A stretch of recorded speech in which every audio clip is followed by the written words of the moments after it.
Hi everyone, welcome back to Shine Classes. कैसे हैं friends? I hope आप बहुत अच्छे होंगे। सभी को जय श्री कृष्णा, राधे राधे, राम राम। मैंने आपको कंप्यूटर की हिंदी की महामैराथन करवा दी, ये संस्कृत की है। आपको चीज़ें यहाँ पर मैंने सब कुछ पढ़ाया है, सारी बातें आपको बताई है, क्वेश्चन भी बहुत सारे करवाए, पेपर भी करवाया, सीरीज़ भी करवाया, सब कुछ मैंने आपको पूरा सब कुछ काफ़ी समय पहले कंप्लीट कर दिया। ये लास्ट और फाइनल रिवीजन है जहाँ पर हम संस्कृत को जीरो से लेके एट द टॉप जो लास्ट तक है वहाँ तक सारी चीज़ों को कवर करने का पूर्ण प्रयास करेंगे। आप सभी वीडियो में बने रहिए, पूरा वीडियो इन तक देखने का प्रयास करिए, आपकी सारी चीज़ें रिकॉल हो जाएंगी, सब कुछ आपको समझ में आ जाएगा। चलिए जानते हैं फिर आज की इस क्लास में। संस्कृत के महामैराथन क्लास में हमें ए से लेकर जेड तक देखना है। जिन्होंने नहीं पढ़ा है, नहीं देखा है, वह यह वीडियो ज़रूर देखें ताकि इस छोटे से लेवल से लेके पूरी चीज़ें जितनी हैं और जो इम्पॉर्टेंट है सिर्फ मैं वही शेयर करूंगी आपके साथ। तो चलिए स्टार्ट करते हैं आपकी इस क्लास को। आप जो शालिनी क्लास है, मैं हूँ शालिनी, सभी का यहाँ पर स्वागत है। आप में से बहुत सारे लोग नए आए होंगे तो प्लीज़ चैनल को सब्सक्राइब करिए, वीडियोस को लाइक करिए, एक कमेंट भी ज़रूर दीजिएगा अपना इस वीडियो को देखने के बाद। टेलीग्राम को ज्वाइन करेंगे तो काफ़ी चीज़ें आपको इन्फॉर्मेशन, न्यूज़, जो भी चीज़ें हैं जो यहाँ अपडेट नहीं हो पाती तत्काल, वो वहाँ पर आपको मिल जाएंगी। आइए जानते हैं कि इसमें क्या है और क्या क्या हमें बेसिक से देखना है। ये है संस्कृत 25 नंबर का पेपर। 18 प्रश्न आपको आएंगे, 5 बहुविकल्पी आएंगे, 12 नंबर आपके पासिंग है, इसको आप ध्यान में रखिएगा। चैप्टर 1 से करेंगे शुरुआत। चैप्टर 1 में आसपास की वस्तुओं के नाम हमें आते हैं और संस्कृत में हमें लिखने को आता है। हिंदी में हमें देता है और उसको हमको संस्कृत में लिखना रहता है। आइए जानते हैं। तो यहाँ पर सबसे पहले हम अनाज के नाम, जो अन्न होते हैं जिनको हम खाते हैं, उनका नाम जानेंगे। उनके नाम की लिस्ट की शुरुआत करते हैं। तो चना, चना आप जानते हैं उसको हम चड़का कहते हैं, संस्कृत में चड़का। चावल को हम तांडुल कहते हैं, ठीक है। जौ को हम यवाह कहते हैं, क्या कहते हैं? यवाह। तिल को हम तिलाह कहते हैं, तिल को हम तलाह। गेहूं को हम गोधूमा कहते हैं। बाजरा को हम प्रियांगु। दाल को हम दधलम, दधलम। आगे बढ़िए। ऐसे मैंने जितने इंपॉर्टेंट है वही लिए हैं, तो ये बहुत सारी लिस्ट, इसकी लिस्ट भी बहुत ज़्यादा बड़ी है, लेकिन हम इतना ही देखेंगे। और आपको बहुत सारी चीज़ें पहले भी पढ़ाई गई हैं तो आप याद कर सकते हैं, पुराने पेपरों में जो आए हैं उनको भी हाईलाइट करके देख सकते हैं। आगे बढ़िए। सब्जियों के नाम संस्कृत में, सब्जियों के नाम संस्कृत में। आलू को हम आलूका लिखते हैं, आलू को हम आलूका लिखते हैं। प्याज को हम पलांडुआ लिखते हैं। मूली को हम मूलिका लिखते हैं। बैगन को हम वृंतांक लिखते हैं। मिर्च को हम मरीचम लिखते हैं। करेला को हम कारवेलम लिखते हैं। भिंडी को भिंडिका कहते हैं। लहसुन को लहसुनम कहते हैं। आगे आइए। टमाटर को रक्तफलम कहते हैं। इससे संबंधित कुछ प्रश्न भी हैं जो यहाँ पर आपको देखने हैं, और आप में से ये वो नोट्स के पॉइंट्स इंपॉर्टेंट हैं यहाँ पर जो आपको एग्ज़ाम में बहुत हेल्पफुल करेंगे। और ये मेरे द्वारा बनाई गई नोट्स है जो बच्चे पेड लेते हैं, ठीक है, उसके इम्पॉर्टेंट पॉइंट्स हैं, पूरी फुल नहीं है, उसके इम्पॉर्टेंट पॉइंट्स, इस बात को ध्यान रखिएगा। तो डेमो भी देख लीजिए आप, इसके बेस पे आप सेकेंड सेमेस्टर में अपना रिस्पॉन्स कर समझ सकते हैं। आपको नोट्स लेनी है, बुक लेना है, क्या डिसीजन लेना है। क्वेश्चन है, करेला को संस्कृत में क्या कहते हैं? तो कारवेलवम, ठीक है। कभी कभी ये आहा की बिंदी रहती है, कभी कभी नहीं रहती। संस्कृत है उसका मतलब कि नहीं हर जगह लगेगी, ठीक है। तो करेला को संस्कृत में कारवेलम। गाजर को संस्कृत में गुज्जनम, क्या? गुज्जनम। लहसुन को लहसुनम, लहसुन को लहसुनम। आगे बढ़िए।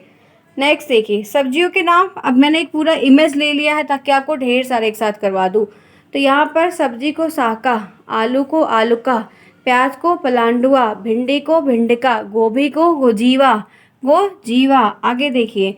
अब टमाटर को अभी हमने ऊपर रक्त फलम पढ़ा, यहाँ पे रक्तांग लिखा हुआ है, तो देख लीजिए जैसे एक पर्यायवाची होती है ढेर सारी, सूर्य की ढेर सारी पर्यायवाची, तो वैसे इन सब के भी दो दो तीन तीन नाम होते हैं। बैगन को वृतांका, मिर्च को मरीचम और लौकी को आलबू, आलबू, ठीक है, अलाबू है, सॉरी। उसके बाद कटहल को पंसम, जैक फ्रूट जिसको कहते हैं। उसके बाद पत्ता गोभी को कपिशाक, चुकंदर को पलांगक, ठीक है, पालांगक है। उसके बाद कोश फलम या कुष्मांडू भी कहते हैं कद्दू को। मटर को कलाई, मशरूम को छत्र, इसको, ठीक है, ध्यान रखना। करेला को कारवेलम। उसके बाद ये खीरा है चरभिट्टी, शिमला मिर्च है महामिरीचिका, गाजर को गुज्जनम, हरी गोभी को कपीशाक, हरी गोभी को ब्रोकली जो आती है। आगे बढ़िए। इसी के साथ नेक्स्ट पॉइंट चलते हैं।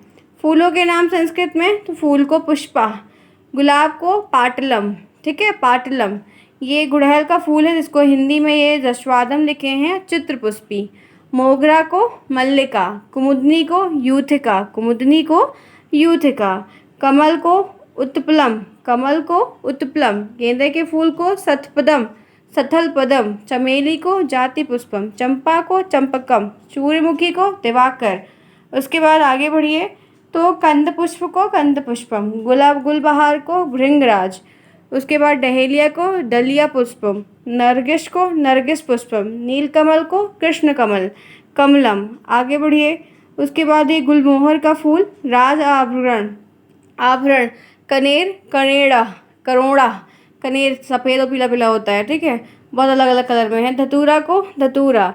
और आमलतशात ये भी एक फूल होता है, आपने देखा होगा, बड़े बड़े गुच्छों में खिलता है। तो ये वैधिघात है, वैधिघात। और ये भी एक प्लूस है प्लास, ये प्लास किंचुका, ये हमारा राज्य वाला है। आपको पता है आपका जैसे राष्ट्रीय पुष्प होता है तो वैसे राजकीय पुष्प भी होता है। तो प्लास जो है वो उत्तर प्रदेश का राजकीय पुष्प है, नहीं मालूम है तो जान लीजिएगा। आगे बढ़िए इसी के साथ देखते हैं नेक्स्ट पॉइंट यहाँ पर क्या है। अब जैसे फल के बताए, सब्जी के बताए, वैसे जानवरों के नाम भी है। तो शेर को सिंगा लिखते हैं, बंदर को मरकटा लिखते हैं, बाघ को व्याघ्रा लिखते हैं, हाथी को गधा लिखते हैं, जेब्रा को गोरखा लिखते हैं। इनके नाम आपको 5 जानवरों के नाम, 6 जानवरों के नाम या हिंदी में दे देगा, संस्कृत नाम लिखने को आता है, आपने खुद देखा है। और वर्तनी आपकी शुद्ध होनी चाहिए, इसका ध्यान ज़रूर रखिएगा। दरियाई घोड़ा को जलाश्वा लिखते हैं, भालू को भलुका लिखते हैं, जिराफ को चित्रोष्ट्रा लिखते हैं, चित्रोष्ट्रा। और चीता को तरछू लिखते हैं। कंगारू को कंगारुआ लिखते हैं, लोमड़ी को लोमशा लिखते हैं, नेवला को नकुला लिखते हैं, चिंपैंजी को वनमानुषा लिखते हैं, बारहसिंघा को विकट सिंघा लिखते हैं, तेंदुआ को तरछुआ लिखते हैं, ठीक है। आगे बढ़िए मझारी को, बिल्ली को मझारी लिखते हैं, जंगली बिजी मजारा लिखते हैं, हिरन को मृगा लिखते हैं, नील गाय को गवैया लिखते हैं, चित्तीदार जो है, चित्तीदार घोड़ा जो है चित्रराशभा लिखते हैं, गैंडा को गंडक उच्चारण करते हैं। तो ये सारे आपके नाम है जानवरों के। आगे बढ़िए इसी के साथ मानव के शरीर के अंगों के नाम भी हैं, जो कि यहाँ पर आप देख सकते हैं। ये शायद मुझे लगता है कि हिंदी में ही इमेज हो गई, चलिए कोई नहीं, तो देख लीजिएगा। इनके बहुत सारे नाम हैं, सिर को मुंडम, केशा, ठीक है। मैं इसका एक बार आपको करवा दूंगी तो हो जाएगा, ये मैंने ध्यान नहीं दिया। चलिए आगे देखते हैं। नेक्स्ट आइए, अब संबंधित प्रश्न है। फल को संस्कृत में क्या लिखते हैं? तो फलानी। फल को संस्कृत में क्या कहते हैं? फलानी। पपीता को मधुर कर्कटी, पपीता को संस्कृत में पपाया को क्या कहते हैं? तो मधुर कर्कटी। आम को आम्रम या आम, दोनों तरीके से लिखा जाता है, इसलिए मैंने दोनों ले लिया। नारियल को नारिकेलम, नारियल को नारिकेलम। सीताफल शरीफा को सीतफलम, ठीक है। जामू को जामुन जो आती है, जम्बू फलम या जम्बू, जो इस समय आजकल मिल रही है। तो ये हो गए आपके प्रश्न। अब आइए गिनती पे चलते हैं, ठीक है। गिनती पे चलते हैं तो ये गिनती है, 1 को एका, 1 को एका, 2 को द्वा, 3 को त्रया, 3 को त्रया, 4 को चतवारा, 5 को पंचा, 6 को षट, 7 को सप्त, ठीक है, ध्यान रखिए। 8 को अष्ट, 9 को नव, 10 को 10। ये संस्कृत में गिनती है जो कि आपको 50 तक ज़रूर से ज़रूर ध्यान रखनी होगी। आगे बढ़िए, 11 से 20 तक का है तो 11 को एक दशन, एक दशनम, ठीक है।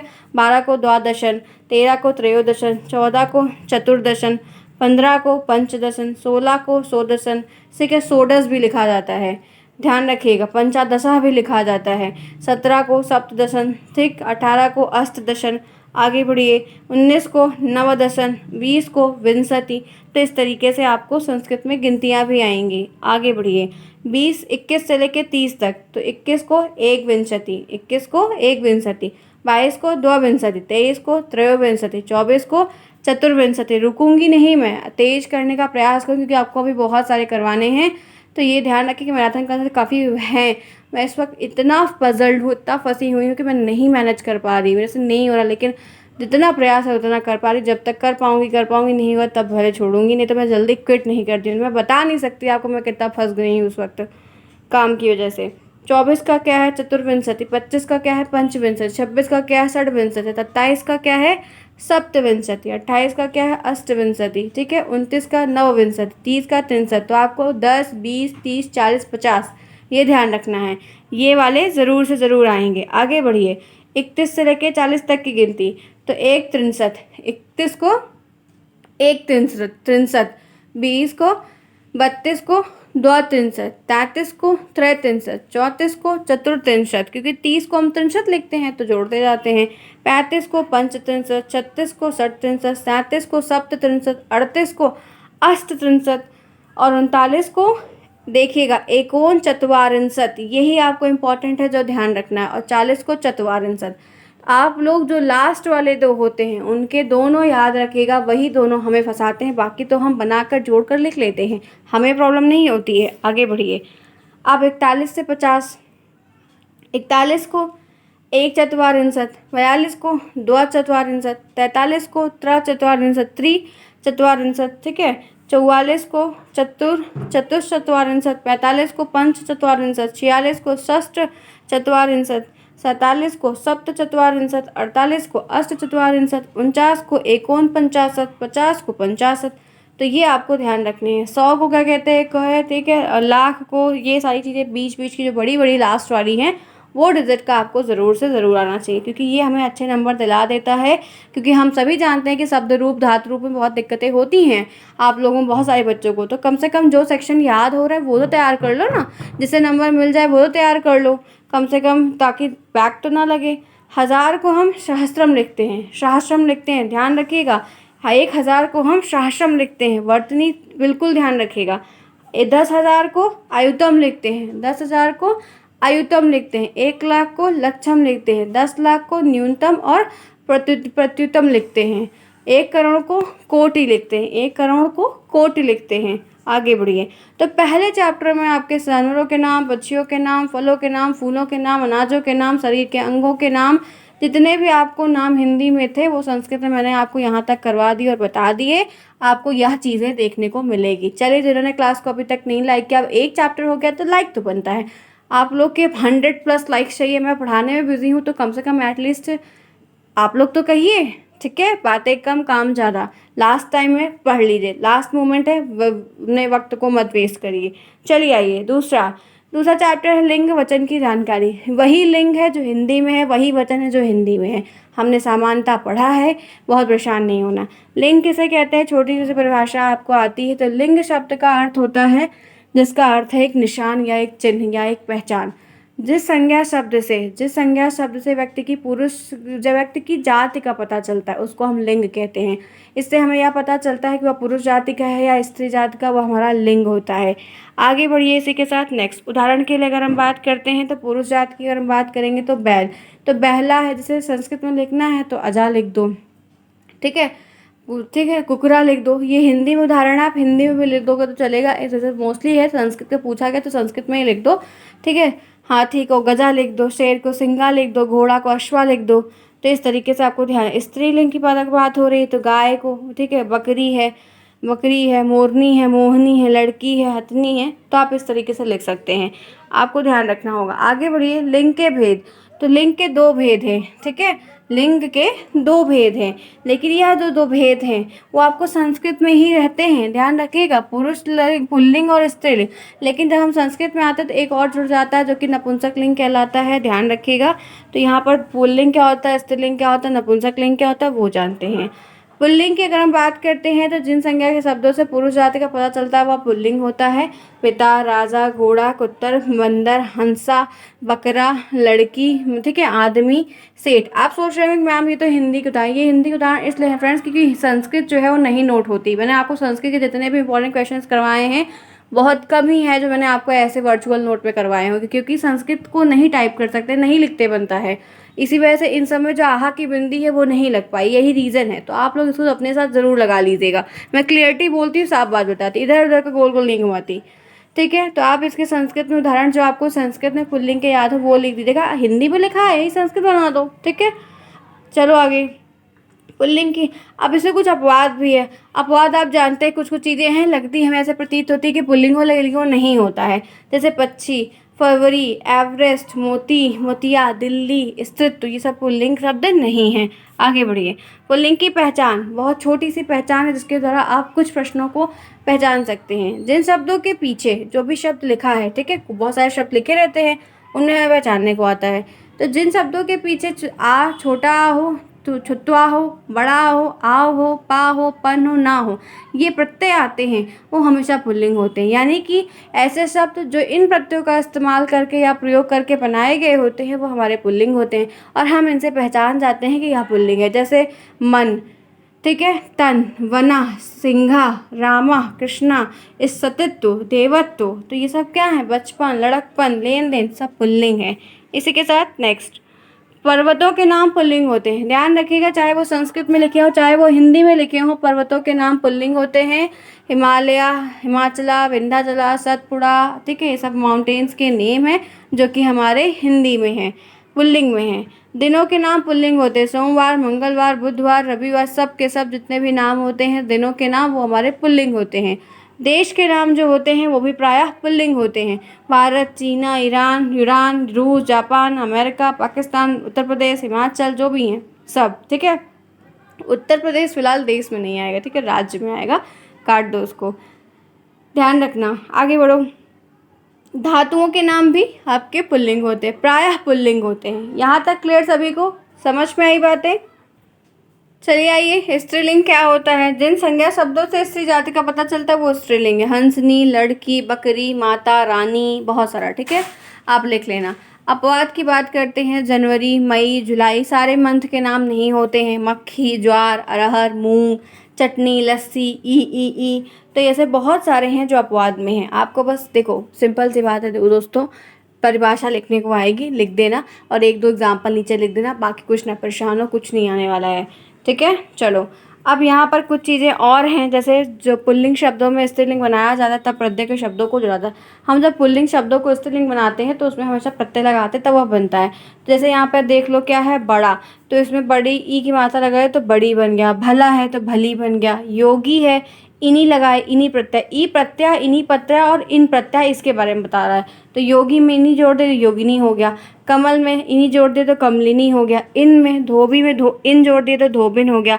तेल में इन जोड़ दिए तो तेलीन हो गया, ठीक है, ध्यान रखना। आगे चलो, यहाँ तक क्लियर है फ्रेंड्स? समझ में आई बातें? चलिए आगे चलते हैं। बहुत छोटी छोटी चीज़ें, हम मेन टॉपिक पे चर्चा करेंगे, बहुत ज़्यादा दर दर के चक्कर में नहीं फंसेंगे, ठीक है।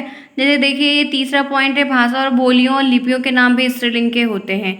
आइए बात करते हैं नपुंसक लिंग की। क्या होता है कि जिन संज्ञा सर्वनाम शब्दों से ना तो पुरुष जाति का बोध होता है न ही स्त्री जाति का बोध होता है, वो हमेशा नपुंसक लिंग होते हैं। जैसे फलम, पत्रम, पुस्तकम, जलम, ये सभी के सभी क्या हैं? आपके नपुंसक लिंग हैं। तो आपको ऑप्शन दे देगा, क्वेश्चन कैसे बनेगा वो जानिए। आपको एक शब्द दे देगा, कोई भी उससे पूछेगा कि ये स्त्रीलिंग है, पुल्लिंग है, नपुंसक लिंग है, ऐसे आपको अलग अलग तरीके से प्रश्न बनेंगे, इस बात से आप अवगत रहिए। आगे बढ़ते हैं, क्योंकि कोर्स है बहुत लंबा और हमें कवर करना है तो हम फटाफट चलने का प्रयास करेंगे।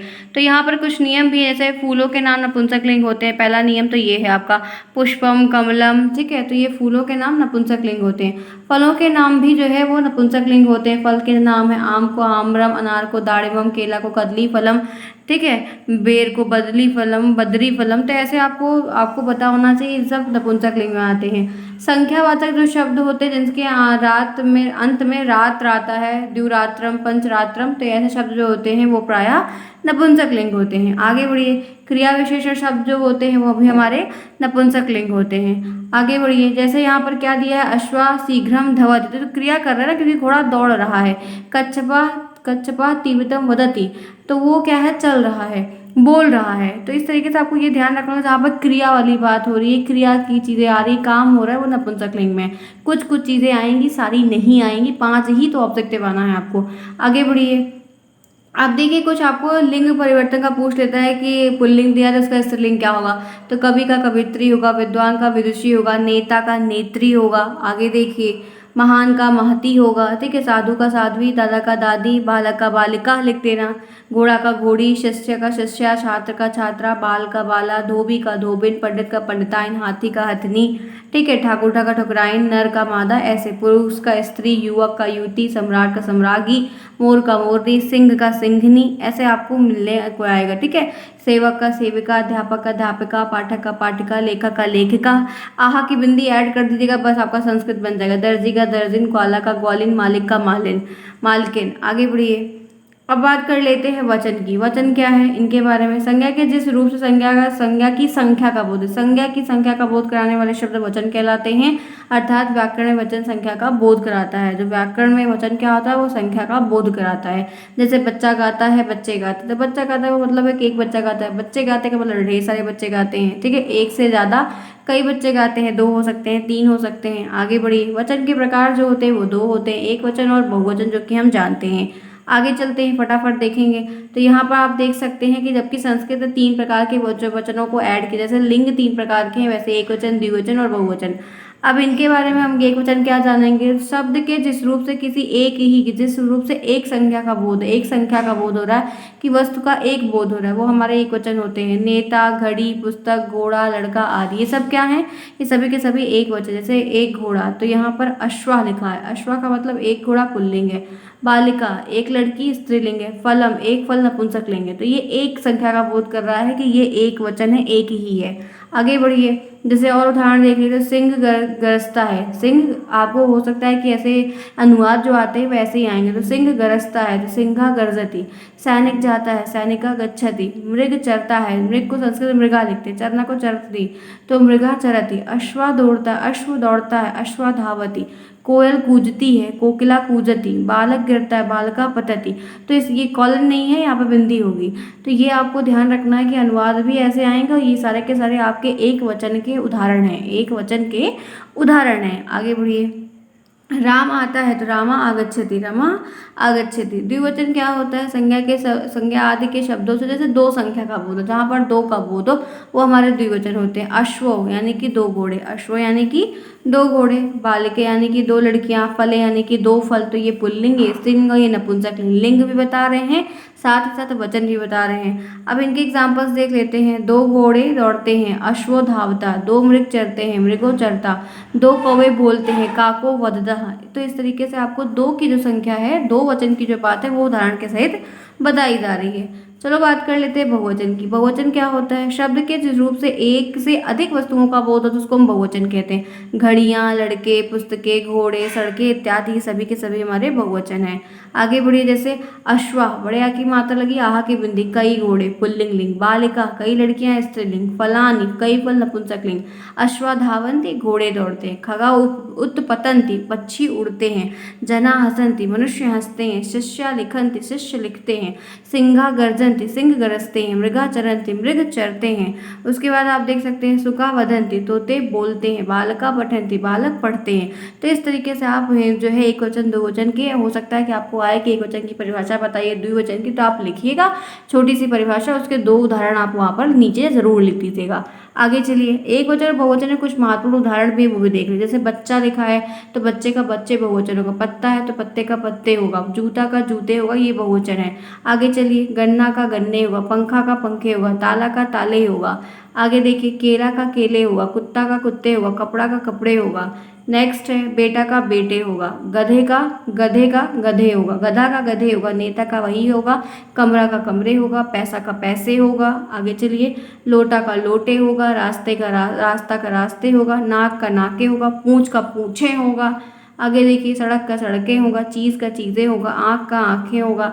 उसके बाद और आगे चलते हैं तो बात का बातें होगा। कलम का कलमे होगा। पुस्तक का पुस्तकें होगा। गाय का गाय होगा। आगे देखिए, मेज का मेजे होगा। भैंस का भैंसे होगा। बोतल का बोतले होगा। नहर का नहरें होगा। तो आप ये सारी चीज़ें कर सकते हैं। छात्र का छात्राएं होगा। बालिका का बालिकाएं होगा। लड़की का लड़कियां होगा। आगे देखिए, चलिए, शाला का शालाएं होगा। ठीक है, सिला का सिलाएं होगा। बहू का बहुवे होगा। माता का माताएं होगा। माता का माताएं होगा। सेना का सेनाएं होगा। गथा का गथाएं होगा। धातु का धातुएं होगा। दवा का दवाएं होगा। महिला का महिलाएं होगा। ये चीज़ें देखने को मिलेंगी। कुछ शब्दों को बहुवचन नहीं बनते, ये भी ध्यान रखिए। बहुत सारे ऐसे शब्द जिनके बहुवचन नहीं बने, जैसे जल, राजा, प्रेम, पानी, बाल, मधु, क्रोध, हाथ, क्षमा, नेता आदि। ऐसे बहुत सारे और भी शब्द हैं जिनके बहुवचन हम प्रायः नहीं बना सकते हैं। आगे बढ़िए, चलिए, ये तीसरे चैप्टर की बारी आ गई। दूसरे में लिंग और वचन था, वो पूरा बताया। तीसरे में आपका जो है संज्ञा है, संज्ञा के बारे में हम जानते हैं, फटाफट कवर करेंगे।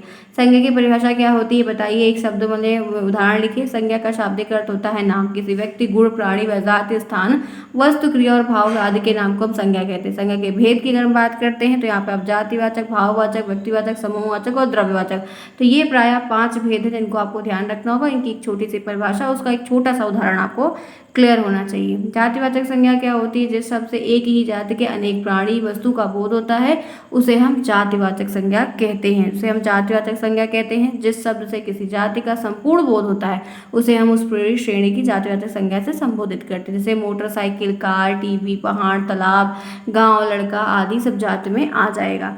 आगे बढ़िए, भाववाचक संज्ञा क्या होती है, जिस संज्ञा शब्द से किसी के गुण, दोष, दशा, स्वभाव, भाव आदि का बोध होता है वहाँ पर भाववाचक संज्ञा होती है। या कह सकते हैं कि शब्द के जिस रूप से वस्तु, प्राणी या की दशा या भाव का बोध होता है भाववाचक, जैसे गर्मी, सर्दी, मिठास, खटास, हरियाली, सुख, दुख, ये सब क्या है, भाव है। व्यक्तिवाचक संज्ञा क्या होती है, जिस शब्द से किसी एक विशेष व्यक्ति, वस्तु, स्थान आदि का बोध होता है उसको व्यक्तिवाचक संज्ञा कहते हैं। अर्थात संज्ञा के जिस शब्द से किसी विशेष स्थान या व्यक्ति का बोध होता है उसका हम व्यक्तिवाचक संज्ञा कहते हैं। जैसे भारत, गोवा, दिल्ली, महाभारत, हाँ, महात्मा गांधी, जो भी हैं, जो व्यक्तिगत है, जो फिक्स हैं, ये यही हैं, तो वो हमारे व्यक्तिवाचक संज्ञा के अंतर्गत आते हैं। चलिए, समूहवाचक संज्ञा क्या होती है, जैसे समुदाय का संज्ञा का बोध होता है, ठीक है।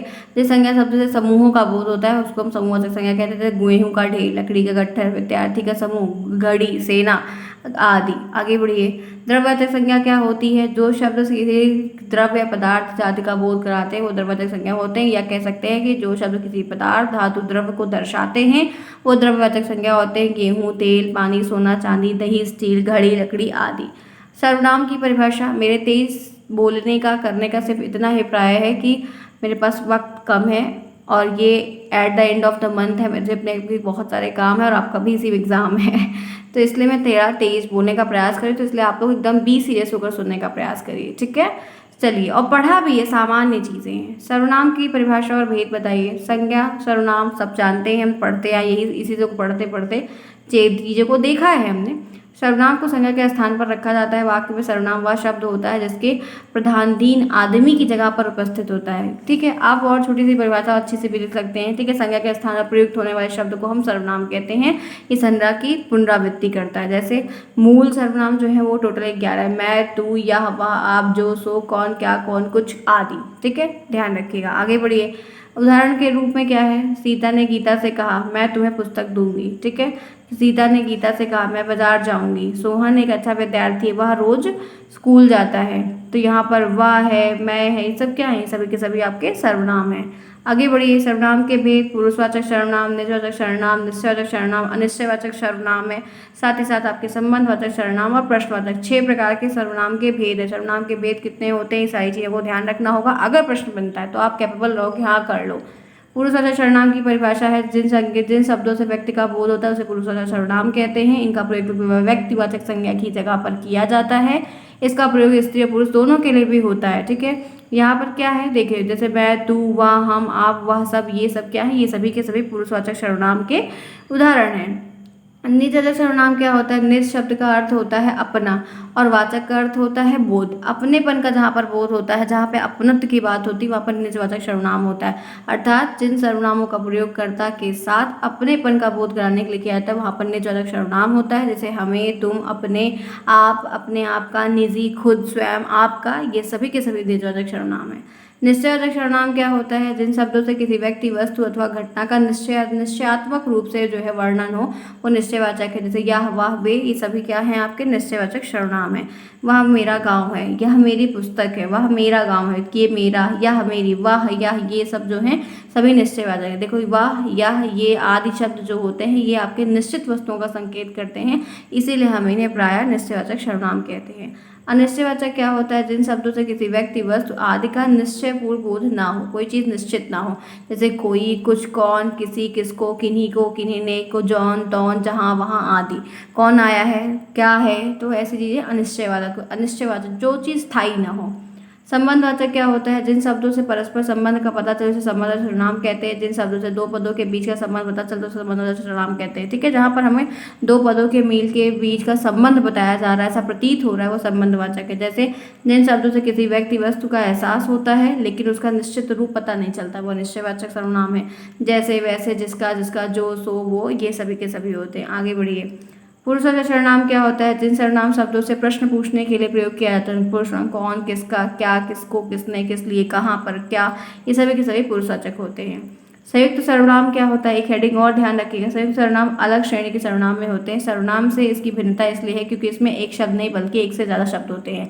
कुछ शब्द ऐसे होते हैं जो संयुक्त सर्वनाम के होते हैं। संयुक्त सर्वनाम में शब्दों में संज्ञा के साथ स्वतंत्र रूप से इनका प्रयोग किया जाता है। जैसे जो, कोई, कोई न कोई। ठीक है, देखो, जो, कोई न कोई, कोई, कौन कौन, कुछ कुछ, सब, ये संयुक्त वाले, क्योंकि इसमें दो सर्वनाम है। चलिए आगे। अब बात कर लेते हैं कारक की। कारक की परिभाषा और कारक के भेद। कारक क्या होता है? कारक शब्द का अर्थ क्रिया को करने वाला कर्ता होता है। ठीक है, जब क्रिया के करने में कोई ना कोई अपनी भूमिका को निभाता है उसे कारक कहते हैं। अर्थात संज्ञा और सर्वनाम की क्रिया के साथ दूसरे का संबंध बताने वाले शब्द को हम कारक कहते हैं। आगे बढ़िए। अब इसमें देख सकते हैं कारक के उदाहरण, से राम ने रावण को मारा, तो ने, को, से करण कारक और आपके जो कारक विभक्ति चिन्ह है वो प्रयोग हो रहा है। रोहन ने पत्र लिखा, मोहन ने कुत्ते को डंडे से मारा। कारक के भेद की अगर हम बात करते हैं तो आप जानते हैं कर्ता कारक, कर्म कारक, करण कारक, संप्रदान कारक, अपादान कारक, पूरे पूरे आपको भेद, संबंध कारक। ठीक है, अधिकरण, संबंध, 8 के 8 भेद आपको बताए गए हैं। और 8 की परिभाषा तो बहुत कम लिखने को आएगी, लेकिन चिन्ह जो है वो आपको ध्यान रखना होगा। अब लक्षण वगैरह क्या है, मतलब विभक्ति चिन्ह किसके साथ क्या प्रयुक्त हो रहे हैं वो देख लेते हैं। ठीक है, तो यहाँ पे आप देख सकते हैं कर्ता ने कर्म को करण से के द्वारा, ये प्रथमा विभक्ति, द्वितीय विभक्ति, तृतीय विभक्ति, विभक्ति ध्यान रखिएगा। ठीक है, संप्रदान को के लिए चतुर्थी है, अपादान से अलग पंचमी, संबंध का की के राधि रे षष्ठी, अधिकरण में पै पर सप्तमी है। ठीक है, आगे बढ़िए। संबोधन में हे अरे हो संबोधन में आ जाता है। आगे चलिए। अब आपका जितना वचन और वो सब कुछ था, सर्वनाम था, वो पूरा बताया आपको, संज्ञा पूरा बताया। चौथा चैप्टर आपके धातु रूप से। ठीक है, धातु रूप से, इसको इम्पॉर्टेंट है, ध्यान से देखिएगा।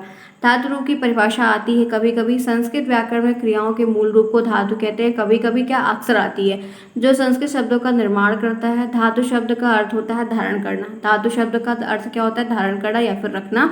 जिन शब्दों के द्वारा किसी काम के करने या होने को पाया जाता है उसे हम वही धातु होती है। जैसे पठना, पढ़ना, पठ धातु से है तो पठती है, गच्छति है जाना, खेलना, क्रीडति है। तो इन तमाम क्रियाओं में क्रमशः हम देख सकते हैं कि पठ, गम, क्रीड धातु प्रयोग हुई है। धातु शब्द में भी धातु का प्रयोग किया गया है। इसमें तिन प्रत्यय को जोड़कर धातु बनाया गया। ये धातु शब्द जो बना है इसमें तिन प्रत्यय को ऐड करके धातु शब्द बनाया गया है। इसी प्रकार धातु के साथ प्रत्यय, उपसर्ग और समासिक क्रियाओं को भी इसमें जोड़कर इनका निर्माण किया जाता है। आगे बढ़ते इसी के साथ देखते हैं धातु रूप के भेद। तो धातु रूप में कहते हैं कि इनको 3 भागों में बांटा गया। कितने? 3 भागों में। पहला जो बांटा गया वो परस्मय पद है। ठीक है, उसके बाद दूसरा आत्मनेय पद, तीसरा जो है वो उभय पद है।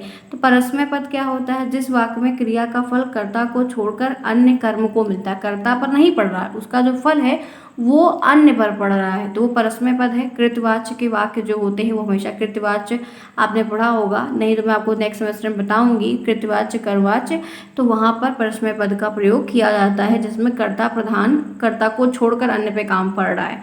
आत्मनेय पद क्या होता है? आत्मनेय पद में क्रियाओं का फल सीधे जो है वो कर्ता पर पड़ता है। ये कर्ता इस तरीके से लिखा है, बल्कि ये इस तरीके से होगा। ठीक है, ध्यान रखिएगा। कर्मवाच्य, भाववाच्य की सभी धातुएं आत्मनेय पदी होती। फिलहाल आत्मनेय पद, उभय पद, परस्मय पद, इन तीनों के नाम जो हो सकता है पूछ ले, परिभाषा नहीं पूछी गई है।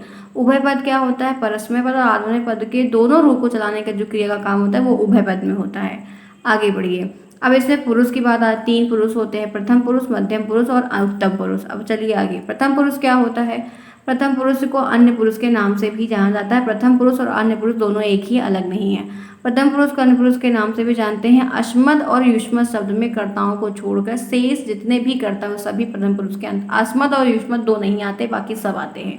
पर मध्यम पुरुष में इसमें केवल युष्मद शब्द के कर्ता का प्रयोग किया जाता है। ठीक है, ध्यान रखिएगा। संस्कृत है इसलिए इसमें अस्मद और युष्मद का प्रयोग किया। उत्तम पुरुष में केवल अस्मद शब्द के कर्ता कारक का प्रयोग किया जाता है। धातु रूप में जो पुरुष की बात होती है तो उसमें वही सेम चीज है, पहले तो वचन तीनों आते हैं जो कि मैंने आपसे ऊपर चर्चा की और सब कुछ बताया। अभी हम लकार के बारे में देखेंगे, ठीक है। लकार में देखो संस्कृत में प्राय 10 होते हैं, लेकिन जिनका प्रयोग किया जाता है सिर्फ 5 प्रयोग किए जाते हैं तो 10, लेकिन हम प्रयोग सिर्फ 5 का करते हैं। आगे चलिए, तो 10 तो पूरे यहाँ पर आप ये एक बार पहले लिस्ट पूरी देख लो। तो क्या है, लट लकार, लुट लकार, लिट लकार, लोट लकार, लंग लकार, लुंग लकार, लंग लकार, अर्शी लिंग, विधिलिंग, लिंग और लिट। तो हमें सिर्फ 5 को जानना है, 5 को पढ़ना है, बाकी सबसे कोई भी मतलब नहीं होना चाहिए। तो यहाँ पर और भी सारे हैं, आप देख सकते हो, लट लकार, लंग लकार, लिट लकार, बहुत ज़्यादा मात्रा में दे दिए गए हैं, ठीक है। अब आपको समझना क्या होगा, आपको देखिए मैं पूरा तो नहीं बताऊंगी क्योंकि कोई मतलब नहीं होगा इन सब चीज़ों को जानने का, ठीक है। आपको जो अक्सर आता है वो आपको वर्तमान काल लट लकार का आता है, जैसे वर्तमान काल की बात है, आपको भूतकाल का आता है लंग लकार का, आपको भविष्य काल का आता है लिट लकार का, ठीक है। तो ये 3 आपको ज़्यादा आते हैं। फिर आपको ये लोट लकार आता है आज्ञा के लिए, आपको विधिलिंग आता है चाहिए के, बाकी आपको कोई नहीं आता और आपको कोई और जानना भी नहीं है, इससे ज़्यादा आपको कोई काम भी नहीं पड़ेगा, ठीक है। बस आपको ये याद रखना कि विधिलिंग का मतलब चाहिए के लिए है, लोट का मतलब आज्ञा के लिए है, लिट का मतलब भविष्य के लिए, लंग का मतलब भूत के, और लट का मतलब वर्तमान के लिए, ये याद होना चाहिए आपको, बाकी कुछ भी जानने लायक नहीं है, ठीक है। चलो आ जाओ, अब बात करते हैं पट धातु के रूप की। किसकी? पट धातु के रूप की। यही एक इंपॉर्टेंट, आप लोग पूछेंगे मैम ढेर सारा कितना याद करें, तो पट धातु रूप इंपॉर्टेंट है। सभी धातु रूप में से पट धातु रूप इंपॉर्टेंट है। शब्द रूप में से बालक का शब्द रूप, राम का शब्द रूप, फल का शब्द रूप इंपॉर्टेंट है। अब हम पट धातु के बारे में चलेंगे तो वर्तमान काल में देखेंगे वही सेम चीज, पुरुष एक तरफ तीनों वचन और ये पुरुष है, ठीक है। अब देखिए ये पट धातु के आपके वर्तमान काल का है, लट लकार का, पठति पठता पठन्ति, पठति पठता पठत, लास्ट और फाइनल रिवीजन है, कर लीजिए, देख लीजिए, पूरी चीज़ें हैं, हम एक एक जितनी भी चीज़ें इंपॉर्टेंट है वो यहाँ पर कर रहे हैं। पठावे पठावा पठामा, ठीक है, पहला हो गया। लंग लकार भूतकाल की अगर हम बात करते हैं तो अपठत अपठताम अपठन, अपठा अपठतम अपठत, अपठम अपठाओ अपठाम, ठीक है। आगे बढ़िए, लिट लकार की अगर हम बात करते हैं इसी जगह पे तो पठिष्यति पठिष्यता पठिष्यन्ति, पठिष्यति पठिष्यथा पठिष्यत, पठिष्याय पठिष्याव पठिष्यामा, जो कि ये बहुत इंपॉर्टेंट है आपके लिए। चलिए आइए बात करते हैं लोट लकार की आदर्श के अर्थ में। तो पठत पठताम पठतु, पठ पठतम पठत और पठानी पठाओ पठाम। पठ धातु के रूप को एकदम याद कर लो, लिख लेके, ये बहुत इंपॉर्टेंट है और इसी के बेस पे हम और भी सारा निर्मित कर लेते हैं। विधिलिंग के लिए अगर हम बात करते हैं तो क्या होता है, तो देखिए पठेत पठेताम पठेयु, पठे पठेतम पठेत, पठेयम पठेयो पठेम। आगे बढ़िए इसी के साथ। अब बात आ जाती है तुरंत उसके बाद गम धातु की। पहले पट धातु की बताई, अब गम, गम का मतलब गच्छति है, जाना। देखिए इसके लिए क्या है, तो ये है गच्छति गच्छता गच्छन्ति, गच्छति गच्छता गच्छत, गच्छामि गच्छाओ गच्छाम, ठीक है, ध्यान रखना, क्लियर है। इसी के साथ आगे बढ़ते हैं, नेक्स्ट देखते हैं लंग लकार भूतकाल। इसके लिए क्या होगा, तो आप देख सकते हो अगच्छत अगच्छताम अगच्छन, अगच्छा अगच्छतम अगच्छत अगच्छम। इसको आप सोचो कि कोई ट्रिक हो तो इस ट्रिक से नहीं, आपको एक के बाद जैसे आपका पट धातु वैसे ये भी रूप चल रहा है, एक याद करना हो उसी के जैसे सिमिलर आपको दूसरा भी बना के याद हो जाएगा, लेकिन आपको इसको याद करना पड़ेगा, अदरवाइज अभी फिलहाल तुरंत तत्काल में तो कोई ऑप्शन नहीं है। चलिए, अपर धातु धातु रूप से आते बहुत है, आपने खुद देखा है। उसके बाद आपका लिट लकार के लिए भविष्यत काल के लिए है गमिष्यति गमिष्यता गमिष्यन्ति, गमिष्यसि गमिष्यता गमिष्यत, गमिष्यामि गमिष्याव गमिष्यामा। लोट लकार की अगर हम बात करते हैं तो क्या है वो देख लेते हैं, गच्छतु गच्छताम गच्छन्तु, गच्छ गच्छतम गच्छत, गच्छानि गच्छाओ गच्छाम। आगे बढ़िए, विधिलिंग के लिए गच्छेत गच्छेताम गच्छेयु, गच्छे गच्छतम गच्छेत, गच्छेम गच्छेयो गच्छेम। आगे बढ़िए, नेक्स्ट। फिर अस धातु का है, ये भी बहुत आता है। अस धातु के में क्या है, अस्ति सता संति, मैंने इसे ले लिया, अस्ति सता संति, अस सता सत, असिम सवा और समा। आगे चलिए दूसरा देखते हैं। भविष्य काल के लिए जो जो आता है वही मैंने लिया है, भविष्यति भविष्यता भविष्यन्ति बहुत आता है, ये अस धातु का रूप है, ये अब बहुत आता है, भू धातु में नहीं होता है, ध्यान रखना, तो गलत लिख दो। भविष्यति भविष्यता भविष्यन्ति, भविष्यति भविष्यता भविष्यत, भविष्यामि भविष्यावा भविष्यामा। अस धातु में लोट लकार की अगर बात होती तो वो क्या होता है, देखिए लोट लकार का नहीं, वो जो भविष्य वाला बताया वही ज़्यादा आता है, इसीलिए मैंने पूरा लेना पड़ा मुझे बताने के लिए। अस्तु सताम संतु, अधि सतम सत, असान यसाओ साम, ये थोड़ा कम आता है, वो भविष्य वाला ज़्यादा आता है। उसके बाद भूतकाल का आसीत आसताम आसन, असि आसतम आसत, और एक और होगा वो है आसम असाओ असाम। ज़्यादा वो भविष्य वाला आता है, मैं बार बार बोल रही हूँ, ध्यान रखिएगा, सारे नहीं पूछे जाते। विधिलिंग के लिए देख लीजिए क्या है, तो सयात सयताम, सया सयताम सयु, सया सयतम सयत, सयाम सयाओ सयाम। मुझे भी भविष्य काल अच्छे से याद है और एक दो आगे पीछे करके याद है। आगे चलिए, पा धातु का क्या है, पा धातु का देखिए पीने से है, पीवते, तो ये थोड़ा आता है। पीबती पीबता पीबंती, पीबसी पीबथा पीबत, पीबा में पीबाओ पीबाम। ठीक है, आगे चलिए। लट लकार के लिए भविष्य काल के लिए क्या है, तो पश्यति पश्यता पश्यन्ति, भूलना नहीं बिल्कुल भी। पश्यति पश्यता पश्यन्ति, पश्यसि पश्यथा पश्यत, पश्चात पश्यत। जैसे पठ धातु चल रहा था वैसे ये वाला भी चल रहा है, अलग नहीं है, उसी के जैसे है। आगे देखिए, लट लकार की बात है तो पीबती, ये रिपीट हो गया मुझे लगता है शायद नोट्स में, आई एम नॉट श्योर। हाँ ये रिपीट हो गया फ्रेंड्स, चलो ये दो यहाँ पर रिपीट हो गया, चलो छोड़ देते हैं, आगे चलो। अब विधिलिंग के लिए अगर बात हो रही है तो ये देखो, अपश्यता अपश्यता ताम अपश्यन, अपश्या अपश्यतम अपश्यत, अपश्यम अपश्याओ अपश्याम। आगे बढ़िए। लंग लकार के लिए है अपीबत, ये वाला आता है, ये वाला इंपॉर्टेंट है, ये वाला आता है बीच बीच का। अपीबत अपीबताम अपीबन, अपीबा अपीबतम अपीबत, अपीबा अपीबाओ और अपीबाम। आगे बढ़िए, चलिए अब बात कर लेते हैं सबसे इम्पॉर्टेंट जो शब्द रूप हैं वो कौन कौन से हैं और क्या हैं। तो राम का शब्द रूप मोस्ट इम्पॉर्टेंट है क्योंकि बहुत आता है। तो रामा रामो रामा, एक तरफ पूरी विभक्ति लिखेंगे, एक तरफ पूरा वचन। आपको पूरा लिखने तो कभी नहीं आएगा, बीच का ही पूछेगा। तो रामा रामो रामा, रामम रामो रामान, रामे रामाभ्याम रमय, रामाय रामाभ्याम रामेभ्य, रामात रामाभ्याम रामेभ्य, रामेश रामयो रामनाम, रामे रामयो रामेश, हे राम हे रामो हे रामा। आपके एग्जाम में क्या पूछेगा, ये रामेश वाला। आपके एग्जाम में क्या पूछेगा, ये रामेण वाला। आपके एग्जाम में क्या पूछेगा, ये बीच वाला। तो ये ज़्यादा पूछेगा आपके एग्जाम में, ये पूछेगा।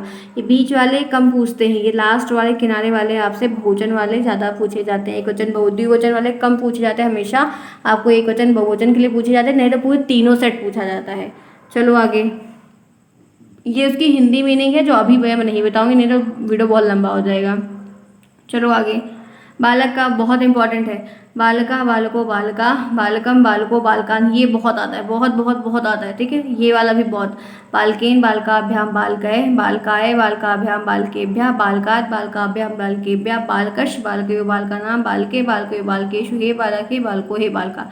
ये वाला, ये वाला, ये आपका एक वचन और बहुवचन ज़्यादा आता है, एक वचन और बहुवचन आपको ज़्यादा पूछा जाता है सभी में से। आगे बढ़िए, नदी का देख लीजिए, नदी का भी वही है, नदी नद्दो नद्दा, नदीम नद्दो नदी, नद्दा नदी नद्दा, नदीभ्याम नदीभि, नद्या नदीभ्याम नदेभ्यः, नद्या नदीभ्याम नदेभ्यः, नद्या नद्यो नदीनाम, नद्या नदे नद्याम नद्यो नदीषु, हे नदी हे नदो हे नद्दा। ये आपको पढ़ाते पढ़ाते मुझे बहुत कुछ याद हो गया है काफ़ी फिर से। तो आप लोग भी ऐसे पढ़ते रहेंगे तो याद होगा, जबकि मैंने पढ़ाते समय क्लास के दौरान सब कुछ बहुत ही क्लियर तरीके से एक एक पॉइंट करके आपको सारी बातें मैंने बताई थी। ठीक है, आगे चलिए। तो मुनि शब्द रूप भी कभी कभी मुनि भी पूछा जा रहा है कई सालों से, ध्यान रखिए। मुनि मुनि मुनि मुनिया, मुनि मुनि मुनीन, मुनिना मुनिभ्याम मुनिभि, मुनय मुनिभ्याम मुनिभ्याम। मैंने आपको शब्द रूप कई बार बीच रिविजन करवाया है। मुने मुनिभ्याम मुनिभ्याम, मुने मुनियो मुनीषु, देखिए मुने मुनियो मुनीषु, मुने मुनि हे मुने हे मुनिया। आगे चलिए, अश्मत शब्द रूप में मतलब कि मैं और हम के रूप में ये भी आता है। अहम आवाम वयम, माम आवाम अश्मान, मया आवाभ्याम अश्माभि। ये वाला ऊपर वाली जो लाइन है ये ज़्यादा आती है, अभी तक बहुत पूछी गई है। ठीक है, महम महाम अवाभ्याम अश्मम, मत अवाभ्याम अश्मत, मम अयो अस्माकाम, मयि मयो अयो अश्मासु। ये कम आता है, सिर्फ ऊपर की जो लाइन है अश्मत वाली ये ज़्यादा आती है। सिर्फ पूरी सारी नहीं आएगी, लेकिन मुझे तो पूरा बताना पड़ेगा इसलिए मैंने पूरा बताया, आएगी ऊपर वाली ही। आगे चलो, युष्मत शब्द रूप में भी ये भी बहुत अच्छा है, बहुत इंपॉर्टेंट है, तभी मैंने बीच बीच का लेके दिया। त्वम युवाम युवम आता है हमेशा, हमेशा से बोला गया है। त्वम युवाम युष्मान, त्वम युष्माम युष्माम, ये पूरा आता है, इसको याद कर लो। ठीक है, त्वम युवाम युवम, त्वम युवाम युष्मान, त्वया युवाभ्याम और युष्माभि। आगे बढ़िए, फिर उसके बाद दूसरा रूप है तुम्भ्या युवाभ्याम युष्मान, तत्व सारे नहीं आएंगे, युवाभ्याम युष्मान, तवो तस्मान, ये सब छोड़ दो, कुछ नहीं आएगा। ठीक है भाई, मुझे पढ़ाना है तो मैं तो पूरा बताऊंगी, लेकिन ये सब नहीं आएगा, जो इंपॉर्टेंट था वो बता दिया। लता का शब्द रूप देख लो, ये आता है लता लते लता, लताम लते लता, लतया लताभ्याम लते भी। उसके बाद और आगे चले, लते लताभ्याम लतेभ्यः, लताय लताभ्याम लतेभ्यः, लतया लतयो लतानाम, लतायाम लतयो लताशु, हे लते हे लते हे लतया। आगे बढ़िए, अब संस्कृत से हिंदी में कुछ अनुवाद के नियम बताए गए हैं। ठीक है, वो भी फटाफट देख लेंगे। प्रथम पुरुष की अगर बात है तो सह जो है वो एक वह है हिंदी में, तो मतलब वो दोनों होता है, ते मतलब वे शब्द होता है, सह जो है वो एक वचन, तो जो है वो द्विवचन, और ते जो है वो आपके बहुवचन में आता है। मध्यम पुरुष की अगर बात करते हैं तो त्वम युवाम युवम, अहम आवाम वयम। आम का मतलब मैं, आवाम का मतलब हम दोनों, और वयम का मतलब हम सब। तो ये आपको मीनिंग ध्यान रखनी होगी क्योंकि अनुवाद में इससे आपको लाभ मिलेगा। अब हम क्या करेंगे, जो आपके अनुवाद आते हैं, आपके अनुवाद लास्ट में 4 अनुवाद आपको आएंगे, वही अनुवाद आपको देखें। ये अनुवाद आपको बस समझना होगा कि कौन से अनुवाद को हिंदी, मतलब जैसे आपको शब्द बताया कि ये शब्द हिंदी में दिए तो संस्कृत में सब बोलते हैं, बाकी इनके नियम जो है अनुवाद के वो काफ़ी बड़े हैं, तो वो आपको उतने आएंगे नहीं और ज़्यादा पूछेगा, सिर्फ 4 पूछेगा और ईजी पूछता है। तो उसके लिए हम फटाफट एक एक देखेंगे। तो ये काल वाइज मैंने इसमें लिया है, ठीक है, वर्तमान काल के जैसे अनुवाद है। तो बालक पढ़ रहा है, तो बालका पठति, ठीक है, ध्यान रखना, बालिका पठति, पठ धातु का इसमें रूप लिया गया है वर्तमान काल का।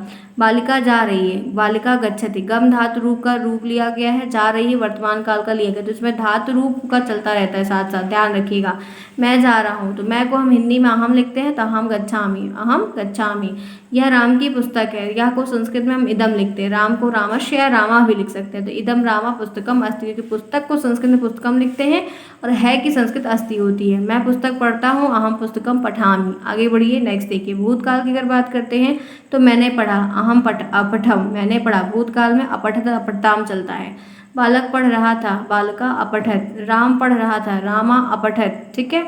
आगे बढ़िए, बालक पढ़ रहे थे, बालका अपठन, तुम जा रहे हो, तुम आगच्छत, आगच्छथा। आगे बढ़िए, भविष्य की बात अगर बात करते हैं तो बालक पढ़ेगा, बालका पठिष्यति, क्योंकि आगे वो पढ़ेगा, भविष्य काल की बात हो रही है। आप पढ़ोगे तो हम पठसी, मैं पुस्तक पढ़ूंगा, अहम पुस्तकम पठामि। आगे बढ़िए, मैं खाऊंगा, अहम खादिष्यामि। पत्ते गिरेंगे, पत्राणि पतिष्यन्ति। चलिए, अब वाक्य का कुछ और प्रयोग है जो देख लेंगे फटाफट। जब बालक पढ़ता है तब वह लिखता है, तो यदा बालका पठति तदा सा लिखति, तो यह जब को यदा लिखते हैं, बालक को बालका लिखते हैं, पठत पठत को पठता लिखते हैं, ठीक है। हम दोनों वहाँ जाते हैं, हम दोनों को आवाम लिखते हैं संस्कृत में, हम दोनों को संस्कृत में क्या लिखते हैं, आवाम, ठीक है। तो हम दोनों वहाँ आते हैं, आवाम अपि तत्र गच्छावा। छात्र पढ़ते और दौड़ते, छात्रा पठन्ति धावन्ति चा, पढ़ते भी हैं और दौड़ते भी हैं। मैं जब खेलता हूँ तब नहीं पढ़ता, अहम यदा क्रीडति तदा न पढ़, जब मैं खेलता हूँ तब मैं पढ़ता नहीं हूँ। हम सब वहाँ जाते हैं, तो हम सब की संस्कृत वयम अपि तत्र गच्छामा। आगे बढ़िए, तुम सब कहाँ जाते हो, युवम कुत्र गच्छत, युवम कुत्र गच्छत। जो आपके प्रश्नवाचक होंगे वहाँ पे आप इसका चिन्ह लगाएंगे जरूर। बालका विद्यालय, बालक विद्यालय जाता है, तो बालका विद्यालय गच्छति। आगे बढ़िए, राजा से क्षमा मांगता है, नृपा क्षमा याचते, ठीक है। बालिका जा रही है, बालिका गच्छन्ति अस्ति, यह रमेश की पुस्तक है, इदम रमेशस्य पुस्तकम अस्ति। आगे बढ़िए, माता पिता और गुरुजनों का सम्मान करना उचित है, तो पितरों गुरुजन से सम्माननीय अस्ति, ठीक है। आगे बढ़िए, मंदिर के चारों ओर भक्त है, मंदिरा परिता भक्ता संति। मन सत्य से शुद्ध होता है, मन सत्य शुद्धति, सच और मीठा बोलो, सत्य मधुरम चावद। आगे बढ़िए, किसी के साथ बुरा मत करो, केनापि सा दुष्कृतम माँ कुरु, जंगल में मोर नाच रहा, वने मयूर नृत्यंती। इस तरीके से आपको 4 जरूर आएगा लास्ट में, आपको संख्या भी 10 ठो लिखने को जरूर आएगी, आपको अनुवाद भी जरूर आएगा, आपको 2 श्लोक भी जरूर आएगा। ये चीज़ें इंपॉर्टेंट हैं जो आने ही वाली हैं। अब कुछ श्लोक है वो हम देख लेते हैं, ठीक है। मैं आपको वही अब श्लोक बताऊंगी जो आपको इम्पोर्टेंट होगा, ठीक है। ये देखो, ये वाला सही है श्लोक, वक्रतुंड महाकाय सूर्यकोटि समप्रभा निर्विघ्नं कुरु मे देव सर्वकार्येषु सर्वदा।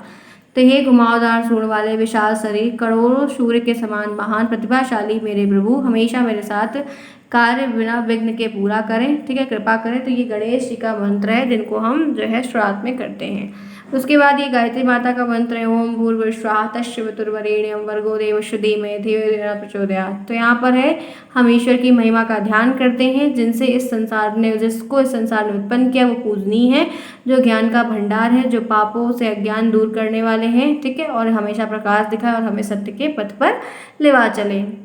आगे बढ़िए, और आपको जो बहुत ज़्यादा आएगा, जो अक्सर आया हुआ है, ठीक है, ये वाला आता है अक्सर, विद्या ददाति विनयम विनयादि आदि पातताम पातत धनोपदादि धनात् धर्म पत तत्सुखम।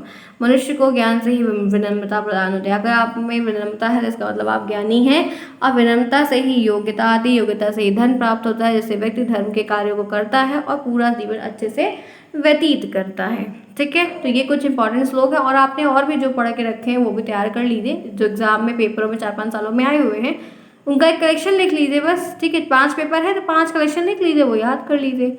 आगे बढ़िए, कुछ सूक्तियाँ भी हैं।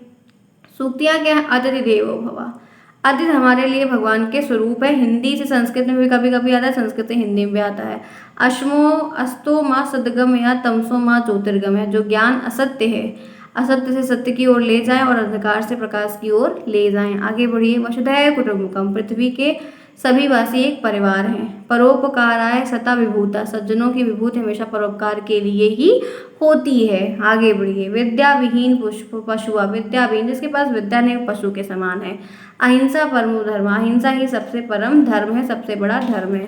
जननी जन्मभूमि से स्वर्गादीप गृह, हमारी जन्मस्थली स्वर्ग से भी बड़ी है। नस्ति विद्या समचसु, संसार में ब्रह्म विद्या अर्थात महापुरुष के समान कोई दूसरा नेत्र नहीं है। लोभ पापस्य कारणम, लोभ ही पाप का कारण है, लोभ ही पाप का कारण, लालची स्वभाव। आचार परमो धर्म, हमारा बेहतर आचरण ही हमारा सबसे बड़ा धर्म होता है। शीलम पर भूषणम, सहनशीलता सबसे बड़ा आभूषण है। आगे बढ़िए। यत नार्यस्ते पूजन्ते रमन्ते तत्र देवता, जिस कुल में स्त्रियों का सम्मान जिस घर में किया जाता है वहाँ पर देवता निवास करते हैं। इसलिए अपनी माँ बहनों का ज़रूर से ज़रूर, अपनी ने दूसरे की भी करना चाहिए। चलिए फ्रेंड्स, तो आपकी संस्कृत की महामैराथन की क्लास मैं करना चाहूँगी यहीं पर ओवर। मैंने आपको यहाँ 1 घंटे की क्लास दी और 1 घंटे में 6 महीने का पूरे कोर्स का जितना निचोड़ था इम्पॉर्टेंट वाला वो रिवीजन करवाया। अब हमारे ख्याल से जितनी भी चीज़ें थे हमने फाइनल रिवीजन कर लिया है, ये चीज़ें यहाँ पर हो गई हैं। आप सभी को मेरी ओर से आपके 2022 बैच के सभी बच्चों को बेस्ट ऑफ लक। आप सभी अपना अच्छे से, बहुत ही जितना आप लोगों ने पढ़ा है उतना इनफ है। इर्द गिर्द चक्करों में मत पड़िए, परेशान मत होइए, भगवान का नाम दीजिए, धैर्य बनाइए, महादेव बहुत अच्छा करेंगे आपका पेपर, सब कुछ बहुत अच्छा होगा। बिल्कुल भी डरिए मत, धैर्य बनाइए, जितना पढ़ा है उचित पढ़ा है, बस पूरा पेपर करके आने का प्रयास करिएगा, छोड़िएगा बिल्कुल भी नहीं। सब चीज़ें अच्छी हो जाएंगी, बिल्कुल परेशान ना होइए, ठीक है। तो बहुत अच्छा सा पेपर आप सभी का जाएगा, इसकी शुभकामनाएं आपके साथ मेरी हमेशा से थी हैं और हमेशा रहेंगी, क्योंकि मैंने आपके लिए बहुत मेहनत की, पढ़ाया है, किया है। एट द लास्ट मोमेंट भी लगी हुई हूँ, मैं कर रही हूँ जितना प्रयास अपने तरफ से कर पा रही हूँ। मैंने सब पढ़ा दिया है, तो कुछ चीज़ें अगर नहीं भी हो पाती हैं तो कोई बहुत बड़ी बात नहीं, क्योंकि आपने सब कुछ मेरे से पढ़ लिया और मैंने काफ़ी क्वेश्चंस के माध्यम से बहुत कुछ आप लोगों के लिए किया है। तो मुझे उम्मीद है कि क्लास कैसी लगी आप सभी मुझे कमेंट के पास बताएंगे। यह PDF मैंने पूरा आपको बनाया और बनाने के बाद मैंने आपको ये चीज़ें इंपॉर्टेंट कलेक्ट की, तब करवाने का मैंने प्रयास किया कि आपको ये चीज़ लास्ट में करवा दिए ताकि आप सभी का पेपर बहुत अच्छा हो जाए। तो ये आपका फाइनल रिवीजन हो गया। मुझे उम्मीद है कि सबको बहुत अच्छा भी लगा और क्लास हमारी पूरी हो गई होगी। इसी तरह के हम सारे कर लेंगे। मिलते हैं फिर नेक्स्ट में, तब तक के लिए take care, bye bye, best of luck, see you soon.